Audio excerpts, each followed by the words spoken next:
Support comes from the Missouri Forest Products Association, providing more than 41,000 jobs in the production of wood pallets, railroad ties, white oak barrels, hardwood floors, and more. Details at choosewood.com. Welcome to St. Louis on the Air. I'm Jeremy Goodwin. Today on St. Louis on the Air, we consider hemp, an agricultural product that some Americans see as the country's next big cash crop. Joining me in studio is author Jen Hobbs. She lives in O'Fallon, Missouri. And she's the author of American Hemp, How Growing Our Newest Cash Crop Can Improve Our Health, Clean Our Environment, and Slow Climate Change. You also co-wrote the 2016 book Jesse Ventura's Marijuana Manifesto, How Lies, Corruption, and Propaganda Kept Cannabis Illegal. Jen Hobbs, thank you so much for joining me today. Thank you for having me, Jeremy. First off the bat, let's talk. Folks hear about hemp, marijuana, and cannabis. Right. What are each of those and just how do they relate to each other?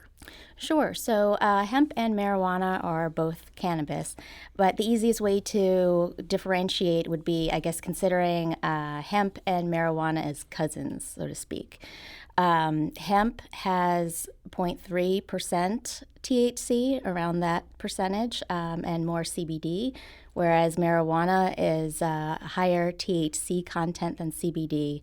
And THC is the psychoactive part of the plant. That's the part that's responsible for, that feeling of euphoria, the high feeling you get when you smoke or ingest marijuana. And the two plants also have genetic distinctions. So scientists can tell the difference. They have different properties in the lab, so to speak, if you're trying to differentiate, if someone has hemp or marijuana in their possession. And they also grow very differently. Hemp is a taller plant. It looks similar to bamboo, whereas marijuana is more of a bushy, leafy kind of tree look. And it's planted similar to the way people would plant an apple orchard if you're planting it outside. And so they do look similar? They do. They have similar leaves, but the hemp leaf overall is usually smaller, skinnier than the marijuana leaf. That's usually a fatter leaf. Okay. So for someone who may have seen a marijuana plant in one way or another, might be wondering how a plant that looks like that gets turned into some of the strongest rope around that we have, right? Or a hat. Right. So what exactly happens to the hemp plant to be used for industrial purposes like that? So the two plants are different genetically, as I said earlier. The marijuana plant is strictly used for that euphoric purpose, whereas the hemp plant has always been used for industrial purposes. The stalk of the plant actually has these fibers in it that can be used for all different products, from paper to rope, as you said, clothing. We're now using it for plastics and as a substitute for carbon fiber for door inserts and things like that in cars. So the usable stuff is basically fiber in the stalk, which you said is similar to bamboo. So I think we can kind of picture that. Yeah, right? Yeah. And then obviously it's also used for food purposes. The seeds of the hemp plant can be, you can find those in the grocery store. They have hemp protein powder, hemp seeds that you can get in the health food store. All right. Well, American Hemp was your first book as the sole author, first book without Jesse Ventura's name in the title. Right. So I imagine that's a big moment for you. And you must have been late in the process last December, writing a book, arguing for the legalization of hemp when something really big happened in your field, right? What happened? Yes. So obviously very exciting. The 2018 Farm Bill passed with hemp legalization from the federal government. And they did that right in the middle of the government shutdown. So it was pretty miraculous. But was that unexpected? For me, it honestly was. I was not anticipating that to happen because since the 2014 Farm Bill, they've been trying repeatedly to pass that exact legislation to take hemp off of the Scheduled I narcotic list and to place it as an agricultural commodity. And every time a independent bill would be, someone would sponsor it, it would die in a committee or it would get referred to the DEA or the FDA, and it just wouldn't go anywhere. So I was under the assumption that this was going to be stricken from the bill at the last minute, some kind of a bargaining chip, something like that. And obviously I was pleasantly surprised as an advocate, but I definitely had to take a look at the manuscript that I was just about to hand in. So you're just about to hand it in. Yes, and just... Congress legalizes hemp, by the way. Right. Did you have to go and scramble to revise the book? Yeah, obviously I'd put more information in than I was anticipating at the time, and still now the FDA hasn't really come out with any regulations for CBD, for instance. So there's still a lot of unanswered questions. So, I tried to make the book as timely as possible, but obviously, I had to hand it in at some point. Sure. So at the end of December, that was it, So for the hemp industry, what's the significance of that change? So it's a huge change. So just to give you some examples, if you're going to grow hemp, if you're part of that industrial hemp pilot program, you weren't able to apply for crop insurance, which is something that farmers can apply for through the federal government. You weren't able to set up a bank account, credit card processing. You couldn't apply for a business loan.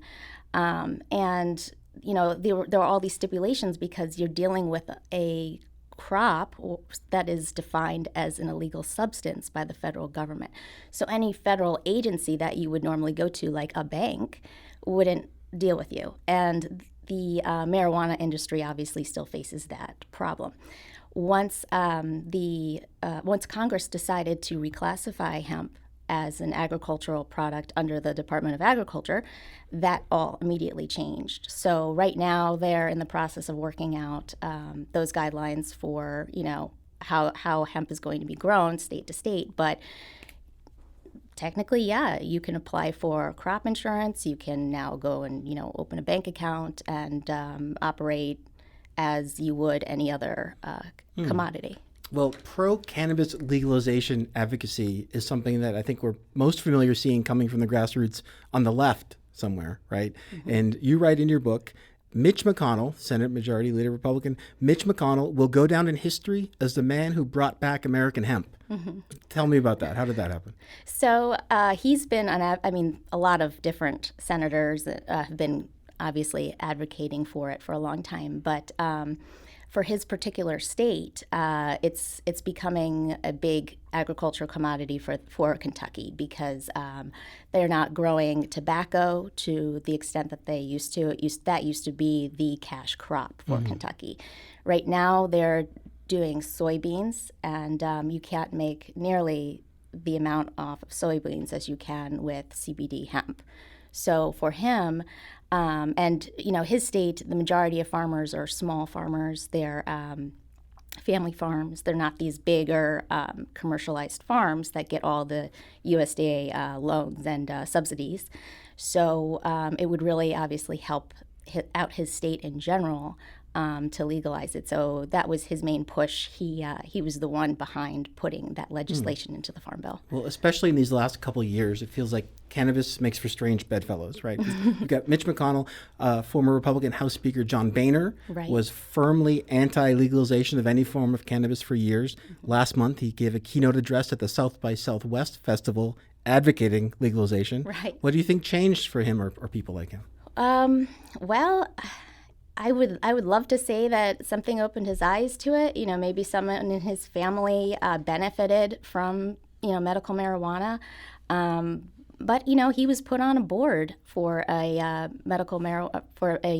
recreational marijuana company, and that's kind of his job. To kind of lobby for them. So I think that's a great strategy for them, obviously, given his record, to go to all of his friends who are still in Congress and talk to them about it and try and change their perception, because that's what really has to change is this perception and the stigma around it. Yeah. Do we come across hemp day to day maybe without realizing it? You could technically. There's something known as ditchweed that I talk about in the book. It's all throughout processed Nebraska. hemp. For how does it enter the market? So it's in grocery stores. You can get hemp clothing, lotion, shampoo. It's becoming more and more prevalent now. hemp as a nutritional product has probably been the something that more people are familiar with. That's been something that's been in health food stores for years, and it's now becoming more of a mainstream thing in grocery stores. I think, the average person probably runs into it more than they would know. We hear the most about hemp as a source for textiles, but can you build a house out of hemp somehow? Yes, you can, actually. I talk about, there's a chapter in the book that talks all about different ways to build with hemp. And hempcrete, which is a product like concrete, but yep. hempcrete. Right, made out of hemp fibers. That's one of them. And these products are, obviously more eco-friendly. They sequester carbon, so that's another obviously great reason to use them. And one thing that I learned recently was that the EPA actually sponsored or funded a grant opportunity for the University of California to do a study and find cheaper, quicker, more environmentally friendly ways to make hempcrete so that it can become more of a commercial product. Well, that all sounds great, but some of the pro-hemp stuff out there really makes it sound like you're talking about a miracle plant. Right. Is there a danger of overpromising? Well, I don't think so. I mean, the applications for it are really vast. There's a lot of research behind it. But again, it's been illegal. And that's been the biggest drawback or the biggest obstacle to overcome to really use it in commercial applications. So we're going to have to see what comes of it. Obviously, at this point, we're not growing enough hemp to fulfill all of the possibilities. So it just depends on, what this hemp ends up turning into. Do we go down the route where most of it becomes CBD? Do we look into, Remind us what CBD is? So CBD is a cannabinoid in the hemp plant and in the marijuana plant. It's a greater quantity in the hemp plant. And it is used for many medical purposes. So the FDA actually just approved the first pharmaceutical drug, Epidiolex, that has CBD in it. And it's used for seizures, for very, very rare seizure conditions. Jen, we do need to take a short break right now. We will be back in a moment to continue our conversation with Jen Hobbs. She's the author of American Hemp, How Growing Our Newest Cash Crop Can Improve Our Health, Clean Our Environment, and Slow Climate Change. This is St. Louis on the Air on St. Louis Public Radio, 90.7 KWMU.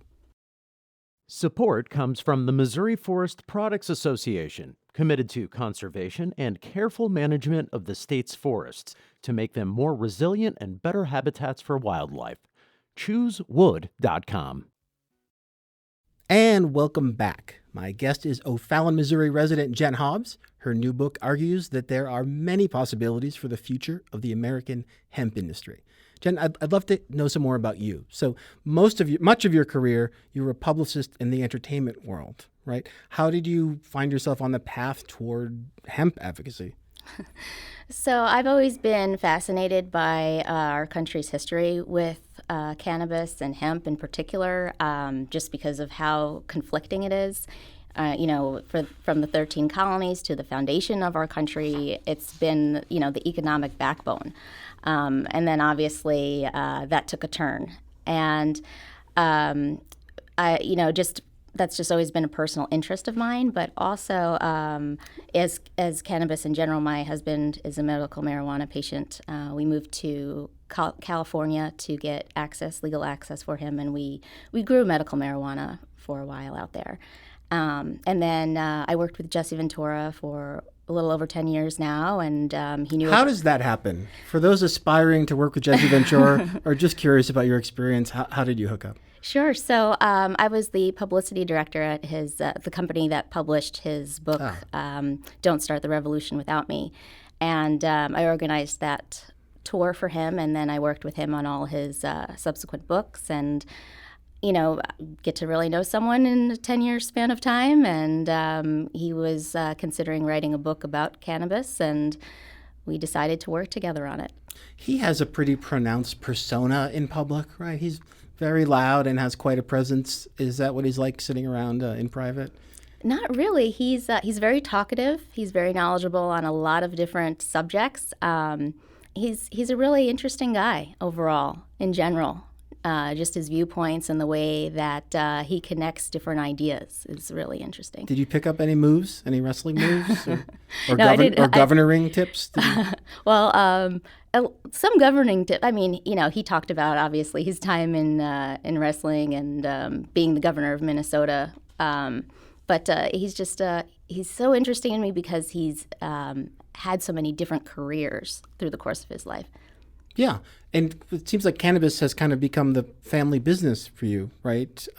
Your husband also has created a product in the field. Right. What's that? It's called Spaced Cowboy, and it is a patented pre-rolled joint that has a beeswax tip. It's a hand-dipped organic beeswax tip, and what that does is just makes the smoking experience a lot better for the group. And you have more plans to sort of professionalize your interest in cannabis, right? What's coming up for you next? So my husband's actually opening a CBD store in Florissant. It's going to be called Norco for Northern County, and that'll be opening in May 15th, I believe. They're going to be opening it. They're in the process right now. So that's pretty exciting for us. 10 or so years ago, would you have foreseen your life going in this direction? No, but I think that's true of many people. Sure. Well, when I've heard about the case for legal hemp really over the decades, it always did feel to me like a substitute for a different conversation, that it's really about changing American attitudes towards marijuana. Is that part of the motivation for you in talking about hemp with people? In some ways it is. I think there's a lot of misconceptions just overall culturally about the differences between hemp and marijuana, but hemp can really stand on its own. It has a lot of benefits to it, just in and of that particular plant. But yeah, I mean, marijuana is very similar in the fact that there's a lot of misconceptions there as well. For it to be labeled a Schedule I narcotic, which is the same definition as heroin, is pretty astounding when it's not an addictive substance at all. In the event that recreational marijuana were to be legalized universally in this country, how would that affect a CBD business like your own? It all depends on how it's regulated. It depends on what the laws are surrounding that. Because, if we look at legalization as a whole, even though hemp, for instance, has been taken off the Schedule I narcotic list, it's now an agricultural crop. It's not like I can go down as a person to Home Depot and pick up a pack of tomato seeds and a pack of hemp seeds and grow them in my backyard. I still need to go and get a permit, and that, costs a certain amount of money. It goes through a whole approval process to grow it. So, and the same goes with, obviously marijuana. If it would become legal, I'm assuming it would not be something that the average person can just go and do, But yeah, it just obviously just depends on the parameters.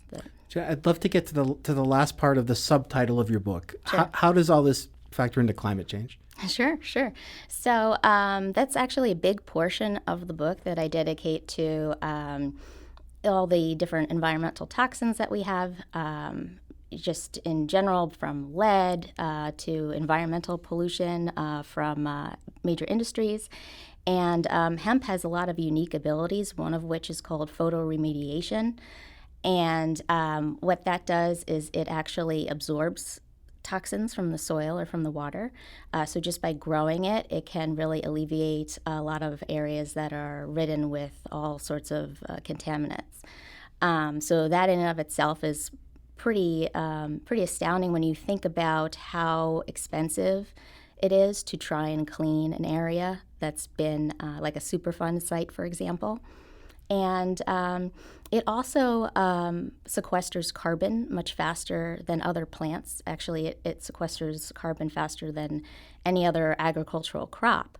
So while it's growing, it's actually making a huge impact in that capacity. And then, also when you make these products out of hemp, you're using less chemicals. And that in and of itself obviously makes a difference. And it can change industry as we know it with the type of carbon footprint certain industries have. Well, looking ahead, in addition to that big change with the Farm Bill back in December, it seems like we're hearing about proposed changes or actual changes to all these regulations all the time. What's happening right now in Missouri and Illinois?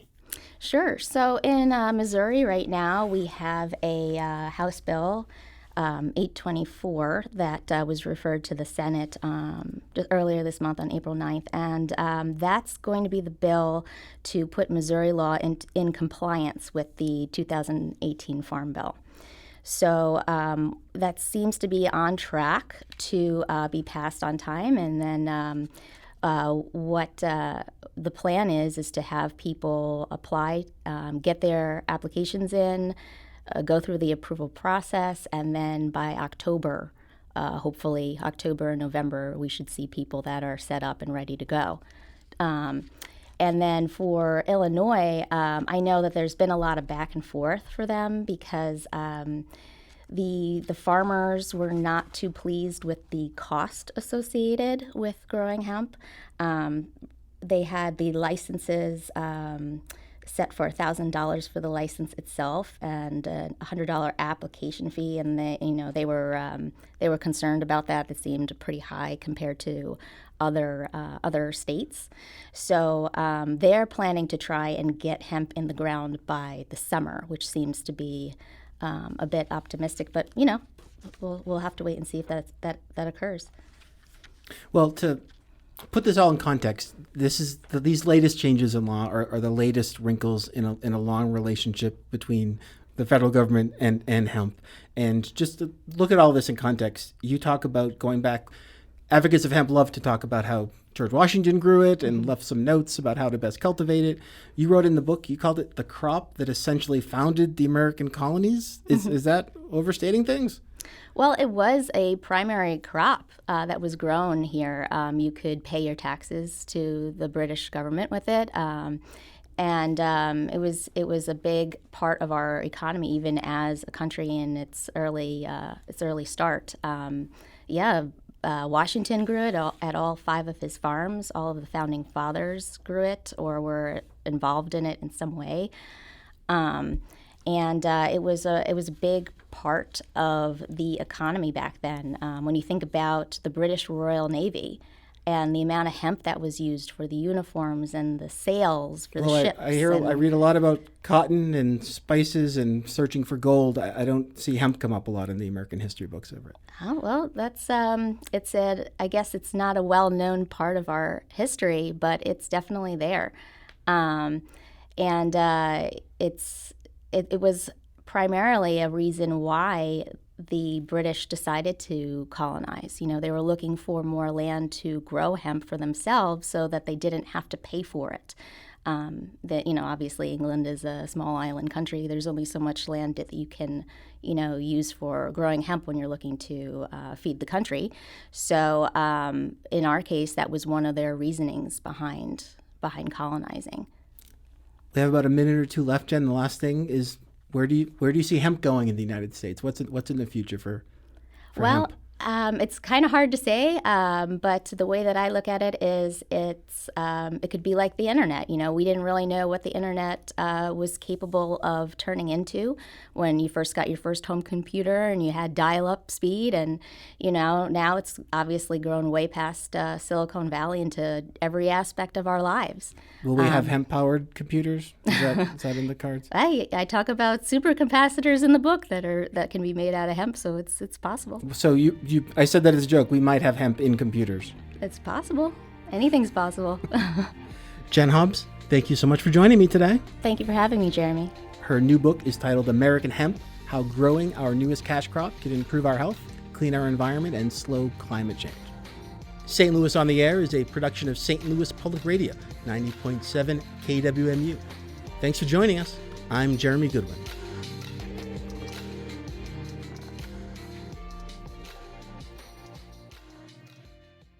Support comes from the Missouri Forest Products Association. Missouri produces wood pallets, railroad ties, white oak barrels, hardwood floors, and more. Details on the variety of products made in the state are at choosewood.com.